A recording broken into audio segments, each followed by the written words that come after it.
আপোনালোকে যোনে যোনে মোৰ চেনেলটো চাই আছে, বিলাহী গছজোপা মই দেখাই আছিলোঁ প্ৰায়, আপোনালোকেতো চাইছেই চাগে। বাঢ়ি গৈ আছে দেখিছা নাই? প্ৰথমতে পুলি আছিলে, তাৰপিছত অকণমানি গুটি আছিলে, এতিয়া দেখিছে ডাঙৰ হৈছে। কেইবাটাও লাগিছে বিলাহী, এতিয়ালৈকে খোৱা নাই, খাম আৰু দুদিনমানৰ পিছত ডাঙৰ আৰু হ'ব, তাৰপিছত খাম। কি ধুনীয়াকৈ লাগিছে দেখিছেনে? চাই ভাল লাগিছে।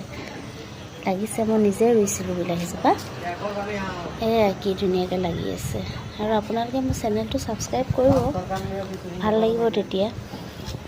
এতিয়া সৰু গছপুলি প্ৰথমতে সৰুকৈ ৰুলোঁ, ৰুই ডাঙৰ হৈ এতিয়া ডাঙৰ হৈছে আৰু ডাঙৰ হ'ব আছে। ঠিক তেনেকৈ মই জনাই নজনাই কৈ আছোঁ আৰু চেনেলত কিবাকিবি, নাজানো পিছলৈ কি হয়। এনেকুৱাই কথা, গছজোপা যেনেকৈ সৰুৰ পৰা ডাঙৰ হয়, গুটি লাগে, গুটি পিছত ডাঙৰ হৈ যায়, ঠিক তেনেকৈ